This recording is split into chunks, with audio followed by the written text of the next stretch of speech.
All right, good morning, everybody. I'd like to call the Niagara Police Service Board public meeting to order for March 27th, 2025. My name is Pat Kilkey. I'm chair of the Niagara Police Service Board. We begin the meeting this morning by acknowledging that the Niagara region is situated on treaty land. This land is steeped in the rich history of the First Nations, such as the Haudenosaunee, Haudenosaunee, and Anishinaabe, including the Mississaugas of the Credit First Nation. There are many First Nations, Métis, and Inuit people from across Turtle Island that live and work in Niagara today. The Regional Municipality of Niagara Police Service Board stands with all Indigenous people, past and present, in promoting the wise stewardship of the lands on which we live. I'll start the roll call. Member Gibson? Present. Member Yip? Present. Vice Chair Capasavanu? Present. Member Lawson? Present. Member McKendrick? Here. And Member Steele? Here. Thank you. Do any members have any declarations of conflict or pecuniary interest? Seeing none? Oh, sorry.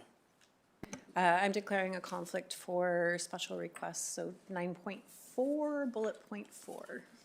Okay. Thank you. That's noted. We'll go to the adoption of the minutes. Moved by Member Steele, second by Member Gibson. Minutes of the public board meeting held Thursday, February 27th, 2025. Any discussions? Seeing none, I'll call the question. All those in favor? It's carried unanimously.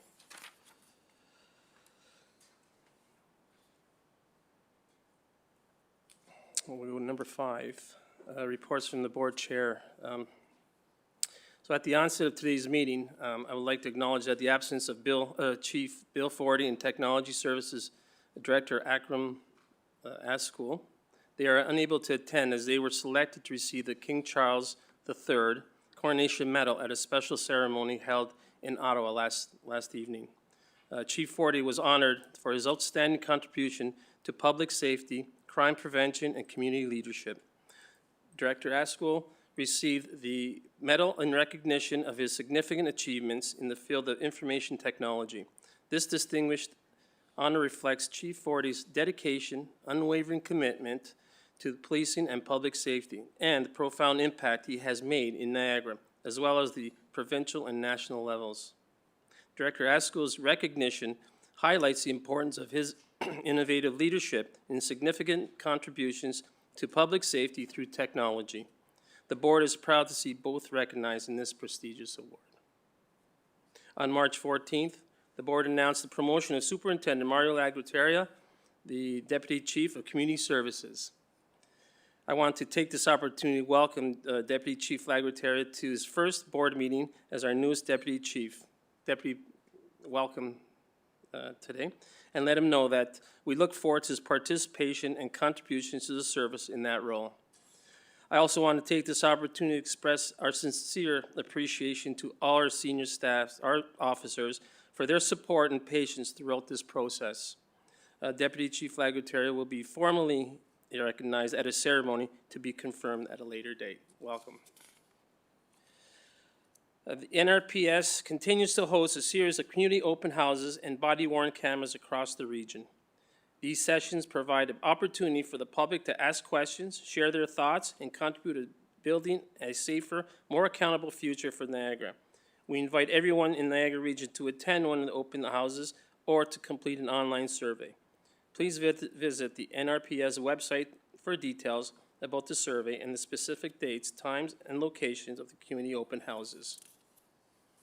I did attend one last week in Welland, the Seaway Mall, and I know it was really well attended by people that from the community and asking lots of questions of our senior staff. So it was an excellent turnout, and proud to see that our frontline staff were there to answer any questions that people had.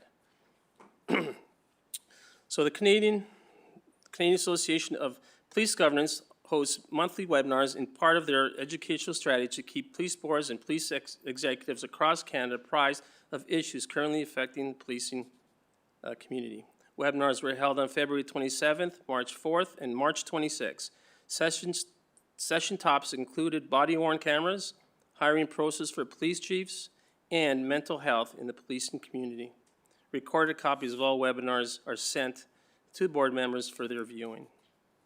On March 20th, Chief Forty, Deputy Chief Lagoteria, Inspector Gomez, and I attended the Mayor Frank Campion's annual fundraiser breakfast at the Blue Star Restaurant in Welland. This year's event supported the Open Arms Mission, a volunteer-driven organization that provides food, personal care, and other items to Welland community members who are in need of support. On March 25th, Julian's Place hosted a breakfast event at Club Roma aimed at ending gender-based violence. This important event provided an inspiring morning filled with life-changing and life-saving stories from individuals that have sought safe refuge and support through Julian's Place. Members Gibson, Lawson, McKendrick, and I attended the event along with Deputy Chiefs Greco, Lagoteria, and Wazlovich, and members of the Services Executive Command Team and Specialty Unit officers. On March 26, 2025, the State of the Region event was held at Club Italia in Niagara Falls.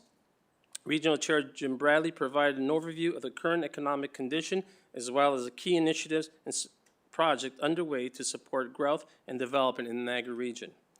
Vice Chair Capsavanu, members Gibson, Lawson, Steele, and I attended the event along with Deputy Chiefs Lagoteria and Wazlovich.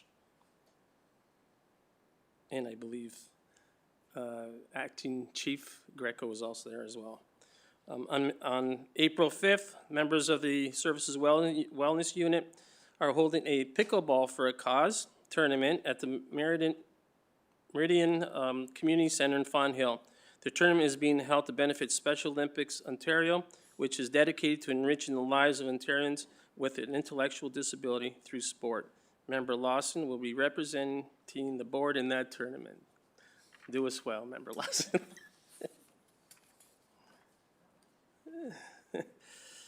On April 8th, the board will be joining members of the traffic services for a demonstration on breathalyzer testing and the training requirements of police officers who perform these tests. The session is being held from 12 p.m. to 3 p.m., and members are asked to confirm their attendance with board staff.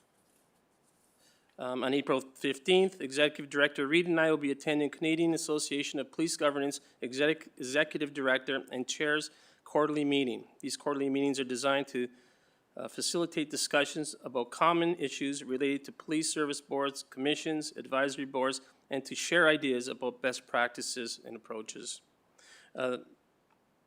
There are no committee meetings held for April. The next scheduled regular monthly board meeting is held Thursday, April 24th, 2025 at 9:30 a.m. in the community room here at the community room in police headquarters. That's it for my report. I'll go to the acting chief, see if he has any reports. Thank you, Chair, and good morning to everyone. Excuse me. As the Chair referenced, and I'd like to begin by recognizing the recent promotions of Deputy Chief Mario Lagrateria and Superintendent Jay Nesbitt, and welcome them before the board in their new roles as the Deputy Chief of Community Services and the Superintendent of Operational Services. So congratulations to you both on your new roles. Under the heading of Community Safety, on March 3rd, we attended a 3-day police technology conference and exposition in Toronto as we learned about the latest innovations and technological advances in supporting public safety. On March 6th, some of our members attended the first of a 4-part virtual training series hosted by the OACP Equity, Diversity, and Inclusion Committee. The sessions focused on far-reaching consequences of hate-based incidents, including psychological, social, and economic impacts on victims and communities. We've also begun our community consultations, as you referenced, regarding body-worn cameras and seeking information from the community. We're engaging with the community to get their thoughts on conducting surveys. We began at the Penn Center in St. Catharines on March 18th, and we will be visiting a total of 6 locations. You've already touched on that. We've gone to the to the Seaway Mall in Welland throughout the region, concluding at the Fleming Center in Beamsville on Tuesday, April 1st. We also met with community organizations and leaders this past Monday to gather their insights. This collective of engagements and input is an opportunity for the community to meet with senior leaders and staff, to ask questions, to share their thoughts, and be part of shaping a safer and more accountable future for Niagara. I'm pleased to report that our Community-Oriented Response and Engagement Unit, or CORE, Along with the Traffic Enforcement Unit, patrol officers, we're actively working with Brock University, the cities of St. Catharines and Thorold, as well as their bylaw departments, the St. Catharines Fire Service, and the Alcohol and Gaming Commission. They all collaborated to ensure a safe and secure St. Patrick's Day celebrations over the weekend and specifically on Monday, March 17th. On March 18th, at our weekly executive leadership team meeting, we were given a presentation on situation tables by regional staff in relation to the region's community safety and well-being plan. Situation tables are a key initiative in Niagara. They are regular meetings involving a group of professionals from across different sectors, including the police, who are trained and work together to mitigate risk before an incident of harm or victimization occurs. The situation tables are an effective response to assist individuals by utilizing appropriate sectors and resources in a proactive manner. On Wednesday, March 19th, Inspector Magistrali and I attended the Ontario Police College for the March Past for the newest recruits, including 8 of our own in the most recent class. Also on this date, Chief Forty attended the swearing-in ceremony for Premier Ford and members of the new Executive Council at the Royal Ontario Museum. Yesterday morning, Solicitor General Michael Kersner attended our training unit in Welland and met with our new recruits to tour our training facility and share his thoughts and offer support as they embark on their policing careers. In regards to community engagement, excuse me, on Thursday, February 27th, senior staff attended the State of the City meeting in St. Catharines. On this date, we also attended the Welland Courthouse for the swearing-in ceremonies of the Honorable Justices Scott Latimer and Amy Oler as Justices of the Superior Court, and we continue to work closely with and support our judicial partners. On Saturday, March 1st, members of the service attended a powwow hosted by the Fort Erie Native Friendship Center, a celebration of tradition and rich history that was very well attended. On Sunday, March 2nd, we attended the Islamic Society of Niagara Peninsula to join in the congregation in breaking of the fast as part of the ongoing recognition of Ramadan at this time of year. On Monday, March 3rd, members of our EDI unit attended St. John Adult Learning Center in St. Catharines. The members spoke with newcomers to Canada and ESL students and talked about policing in Niagara, some of the common frauds and scams affecting newcomers, as well as hate crimes and how to report them. On Tuesday, March 4th, we attended the United Way campaign celebration in St. Catharines, honoring contributions and dedication of community members in their work with this community organization that offers assistance to so many. On Thursday, March 7th, we attended the Greater Niagara Chamber of Commerce International Women's Day Women in Niagara event. This event recognizes the challenges and opportunities for women in business in Niagara and highlights the accomplished female leaders that are in our community. On Thursday, March 20th, we attended Welland Mayor Campion's fundraising breakfast, showing our support to that community. On Friday, March 21st, members of the service attended the Out of the Cold program at Knox Presbyterian Church in St. Catharines, which provides food for the homeless and vulnerable people in our community. This has been a long-standing volunteer effort by our members who contribute their time to help with this program during the winter months. On Saturday, March 22nd, we attended the Islamic community of West Niagara and Beamsville to join them in breaking of the fast during the ongoing observation of Ramadan. On Sunday, March 23rd, Chief Forty, Deputy Chief Waslovich, myself, Inspector DeVay, attended the Holy celebration at the Chinmaya Mission in Niagara Falls with our friend and Chief of Police Inclusion Council member Vivek Gupta. Holi is a major Hindu celebration, the festival of colors for love, equality, and spring. And it was a very engaging celebration being painted with the special colors that they had. It was very unique. My first time and an experience I'll never forget. On Tuesday, March 25th, senior staff, board members, and members of our Special Victims Unit attended a breakfast to end gender-based violence hosted by Jillian's Place. Donations received will support Jillian's Place to continue to provide services and crucial support to the victims impacted by gender-based violence and intimate partner violence. Also on Tuesday, March 25th, members of our EDI unit attended Brock University's 4th year criminology seminar titled Black Men, Criminology and Criminalization, to observe the educational learning, introduce the unit, and answer questions from students while gaining insight and perspective. And finally, for the board's awareness, in light of recent inquiries and discussions at Regional Council regarding the towing industry and the tow rotation list, we are in the process of assessing the relevant guidelines and procedures related to this issue, and we will provide a fulsome report and update to the board for the April 24th meeting. And that concludes my comments. Thank you, Acting Chief. Again, always pleased to see how much involvement our staff are in the community throughout the months. We'll go to presentations next. The presentation on a journey of recruit, including the mandated training requirements of the Ontario Police College and that of the Niagara Regional Police Service upon OPC graduation. Acting Chief, would you like to introduce the presenters, please? Yes, thank you, Chair. And this morning we have joining us newly promoted Sergeant Chris Hamilton and Staff Sergeant Mike Casella of our training unit who will provide the presentation. Oh, excuse me, and Inspector Rob LaPlante will also be supported. Welcome. Glad to have you here today. Good morning, Chair, board members, and executive leadership team. My name is Chris Hamilton. I'm a newly promoted sergeant within the training unit. I've been there for about 7 years now. I'm going to give you a brief overview of a recruit's journey from civilian to police officer. So it's a 22-week program that they're going to go through, 2 weeks at the training unit, 3 weeks here at HQ, 10 weeks at the Ontario Police College, and then another 7 weeks back at the training unit. I'll break that down for you in the next slide.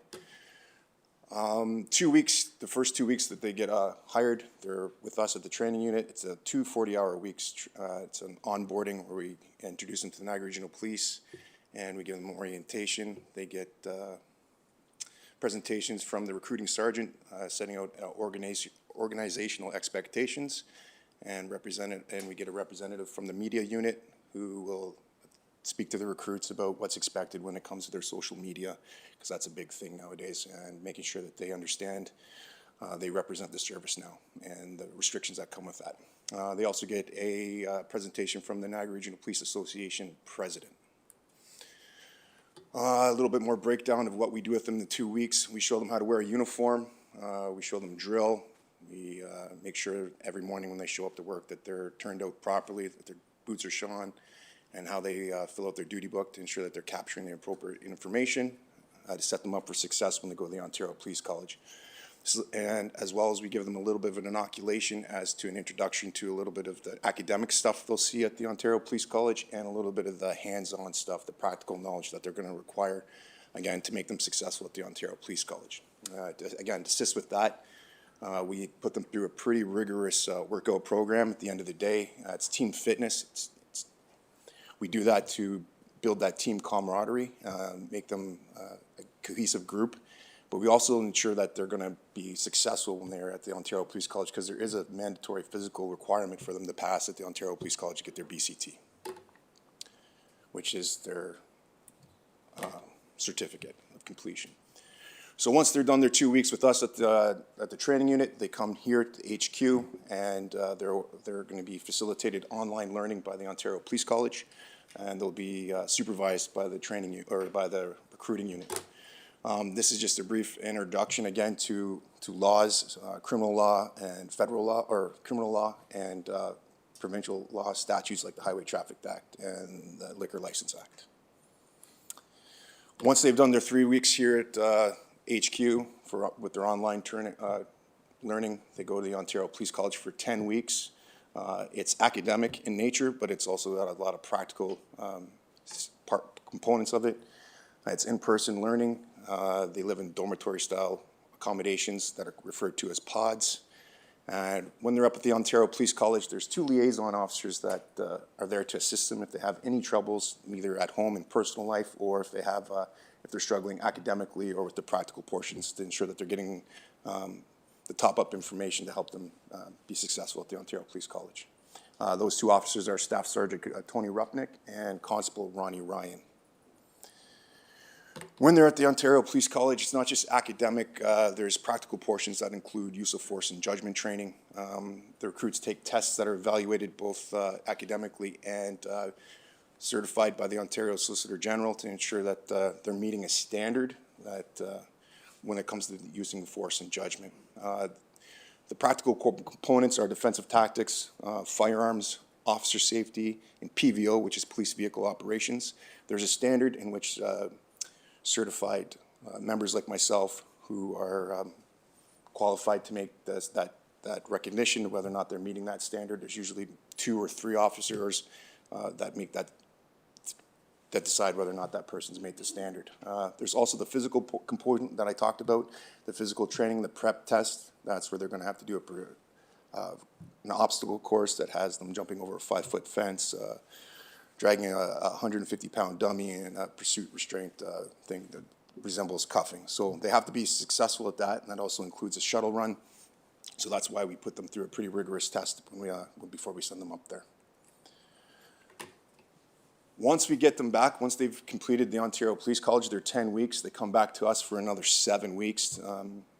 That 7 weeks includes 1 week of C8 training, or our patrol carbine, which is that rifle platform we have. Another week with our traffic management that teach them how to use the LiDAR and radar, which is the speed measuring devices, laser and the radar. And then we do another 5 weeks of supplemental practical and academic training at the training unit. Why do we do that? It's because to make sure that they understand the information that they received at the Ontario Police College and that they're going to apply it properly before they go out to their coach officer, so that we can help them if there's any type of issues. So that type of training is scenario and judgment-based training, which is probably the most beneficial for the officers. Again, to see something in front of them, recognize there's an offense, and then using the appropriate force and ensuring it's not just appropriate but reasonable and proportionate to the person it's being applied to. We also put them through mock trials to show them, give them a little bit of inoculation on what they might see when they go to court. Again, we taught them up on defensive tactics, which is extremely important on my side of the fence, firearms. We also go over diversity, equity, inclusion. I know they get it at the Ontario Police College, but we want to ensure that they have no implicit biases that might be coming into their judgments when they're doing the scenario-based training. We also give them in-house training on our software systems like Versadex, CAD, things like that. And then the recruit's favorite, which is OC exposure. OC exposure is oleoresin capsicum or pepper spray. We spray our recruits because it's a weapon that can be used and is used out on the road. And it hurts a lot, and they need to know that it's not causing them permanent injury. They know that they can fight through it. So it could be an inadvertent spray by another officer spraying somebody, like I was sprayed one time out on the road by accident by another officer. They need to understand that they have to still do their job, work through the pain, and that's not causing them any permanent injury. So that's why we expose them to it. And then they also get presentations from specialty units to show what our service provides to our community and potential career paths for them as well. Once they're completed with us, that's when they go out to their districts, and that's where Inspector LaPlante was going to take over from me, because that's where his niche is. Thank you, Sergeant Hamilton. Good morning, everyone, Chair, board members, senior staff. As mentioned, I'm Rob LaPlante, current 2 District Commander here in Niagara Falls. So I'm here to provide you with a general overview of a recruit once they hit our frontline or district operations.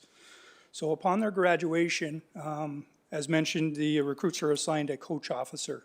In addition to that, they're provided a manual which serves to document their entire recruit training period. Okay, within the document, there's various checklists and benchmarks. It also provides the recruit an opportunity to highlight or summarize their shifts when they're out on the road. And it allows them to recall certain calls for service that they've gone to, as well as any learning points that they received when attending these calls. Performance evaluations are done throughout the recruit's training period. It's just one of the checkpoints that we do as supervisors and staff sergeants offer comments on the recruits progressing through the training period. Recruits will spend 60 shifts with their coach officer, in addition to 12 shifts to shadow specialized units within our service. Some examples are the Domestic Violence Unit, Forensic Unit, Traffic Enforcement Unit, and the Prisoner Management Unit. Exposure to these units really gives the recruit knowledge on the unit's roles and responsibilities within our service, as well as what they can expect as in support as their career progresses. And part of the recruit training period, they're required to develop a community-oriented policing initiative. This initiative, or the recruits identify community issues with the assistance of our crime analyst or through complaints that either a district commander receives from the community or they receive themselves when they're out on patrol. So some past examples of initiatives that we've seen, targeted traffic enforcement. So they may get a complaint from speeding in school zones or through neighborhoods. They'll draft an initiative to address that. Directed foot patrols in high crime areas, and as well as responding to emerging crime trends. So this may be a businesses suffering an increase in shoplifting. They might put together an initiative to address that matter. So once the recruit is completed, there are 72 training shifts. The recruit manual is forwarded through the chain of command up to the Deputy Chief of Community Services for final review and sign off to independent patrol. Supervisors continue to monitor the recruit as they progress into independent patrol, offering supports where they see necessary or any additional training that may be required during that phase. Again, we have performance reviews at the 8-month period and the 12-month mark, which ultimately at the end of 12 months, they've completed their probationary period and then they're now full-time members. That concludes the brief overview from the district ops sides. We're open to any questions that the board may have. Yes, thank you for your presentation. I will now go to the board for any questions or comments. Oh, Member McKendrick? Yeah, thank you. Appreciate the work you do and the plethora of training that's needed.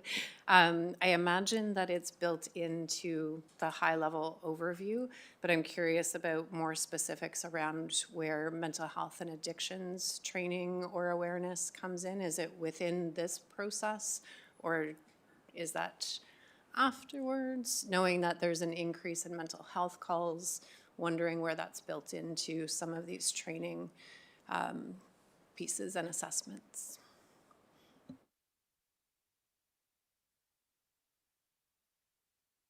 There's no specific mental health training. There is de-escalation training, and it's also built into our in-service training, which the new recruits will be going through within that calendar year. And not to lead into the new mental health training that's coming, but that will be captured with that as well. Thank you. I knew there were conversations about needing to see progress, so just was wondering about where we were with that, so thank you. If I could ask a second question. Also, our efforts around recognizing member wellness, I'm wondering where that, if is built into the training or the awareness or the probationary periods or.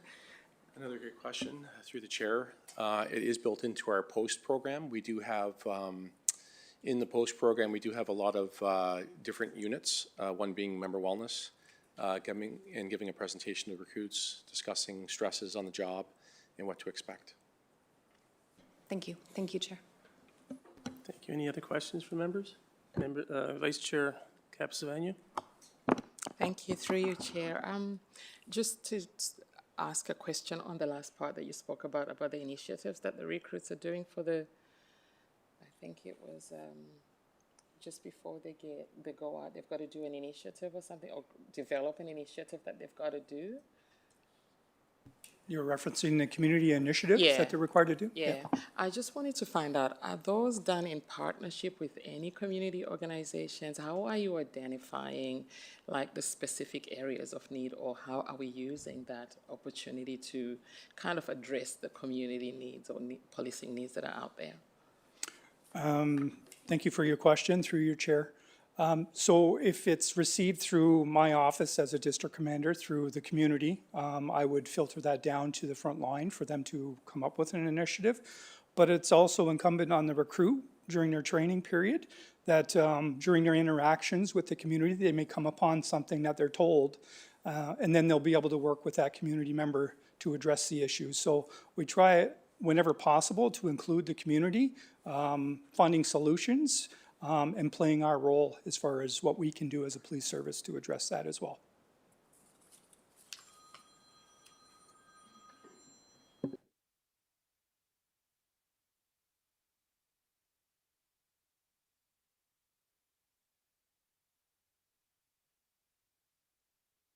Any other questions by board members? Seeing none, I thank you for your presentation. It was very, very informative. And I know yesterday when the minister came to the training facility, he was very impressed with what he saw. And thank you for that. All right, we'll move on to, I can't believe, oh, sorry. Yes, a move by Vice Chair Capizavanu, second by Member Lawson, that the presentation be received. Any discussion? I'll call the question. All those in favor? It's carried unanimously. Okay, we'll go to number 8, consent items. We'll move consent items 8.1 to 8.1 in block. Moved by Member McKendrick, second by Member Yip. This information is to be received. Any discussion to any one of the consent items? Seeing none, I'll call the question. All those in favor? That's carried unanimously.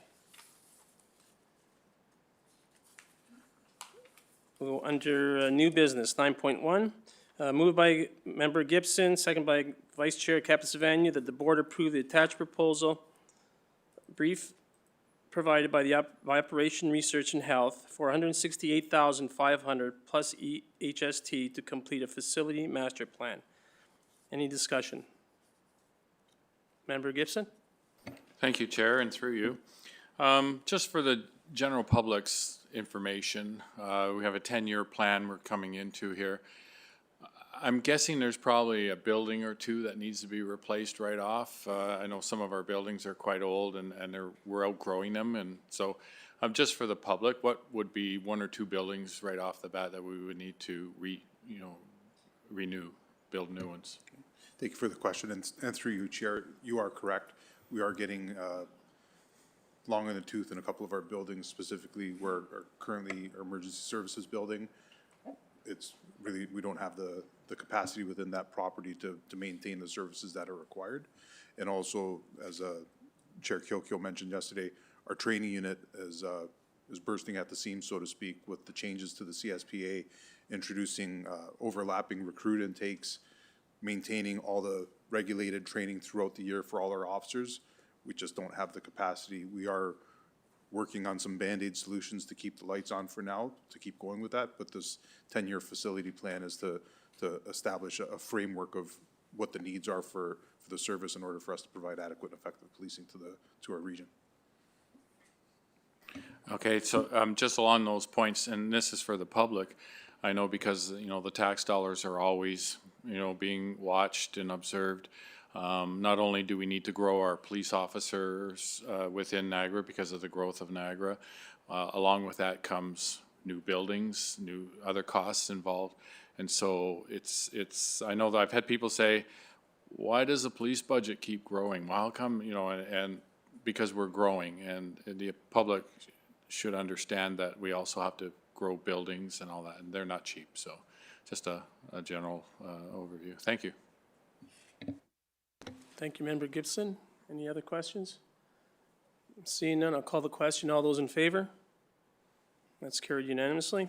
We'll go to 9.2. Moved by Member Lawson, second by Member Yip, that the board approve a 2025 operating budget amendment in the amount of $162,600 to temporarily fund Niagara Regional Police Service secondment to the Homeland Security Investigations, Border Enforcement Security. Task Force for the period of March 1st to December 31st, 2025. And further, that the report be submitted to Regional Council for approval of the budget amendment funded by a transfer for the Police Contingency Reserve Fund. Any discussion? Seeing none, I'll call the question. All those in favor? That carries unanimously. We'll go to 9.3, Human Resources Structure. Moved by Vice Chair Capisavanyu, second by Member Steele, that the board approve the repurposing of the vacant benefits specialist position to a new Human Resources Advisory role to oversee total rewards, HR systems, and the overall operation of the HR business unit. Any discussion? I'm seeing none. I'll call the question. All those in favor? That carries unanimously. And we'll go to the item 9.4, which is special fund requests. Before we consider the special fund requests listed under items 9.4, from 1 to 10, I would like to remind members of the public that the special fund form part of the police operating budget and is separate from the regional tax base. The special fund is a discretionary pool of funds which is used for grants and charitable donations. Disbursements from the fund are made in accordance with the guidelines provided in the Community Safety and Policing Act and with Board Bylaw 403-2024, Special Fund Administration Limitations and Guidelines. So 9.4, we see the special request funds there. So moved by Member Gibson, second by, sorry, I'm going to remove item number 4 and vote the rest, vote separately on that one. So we'll go to from 1 to 3 to 10 and skip vote number 4. So moved by Member Gibson, second by Members McKendrick, that the board authorize special fund donations as outlined in the report and approve payment in the requested amounts. Any discussions to the special funds? Sure. Vice Chair Capisavanyu? Through you, Chair. I just have a question with regards to number 6. Like, what organization is that? It's the Human Trafficking Public Awareness Initiative. Acting Chief, can you elaborate on that one?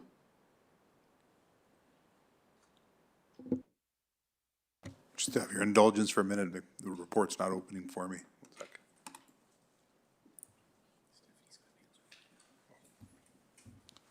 And Ms. Sabrin will provide some comment. Good morning, through your chair. It's working with our human trafficking unit. It's been identified, and we've been talking with the Code of Conduct group as well. Stickers that we're putting inside and offering to community groups, raising awareness in terms of human trafficking, signs, and then also offering helplines and connecting survivors with resources. We often know that the only time that especially female victims, but victims in general or potential survivors are alone is within washrooms, especially in public places. So what we're trying to do is raise awareness and offer access to supports to people in private spaces. So it's for the unit here at the service? It's our unit here at the service, providing it outside to the community agencies. Mhm. All right, thank you. Yep. The idea being in washrooms, the Penn Center, we've talked with them already, hotels, casinos, various areas within the service of making sure that messaging is out and people are connected with resources. Awesome, thank you. Oh, thank you for that. Any other board members with questions? I'm seeing none, so I'll call the question. All those in favor?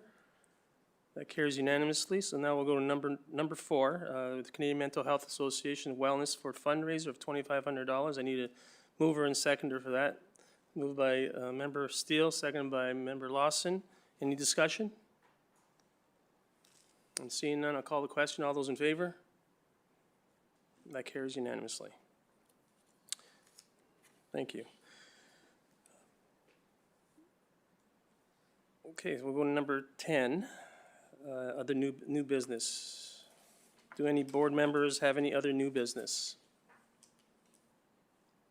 I'm seeing none. Acting Chief, do you have any new business? Nothing for me. Thank you. All right, so there are no in-camera reports today. So motion to close the session.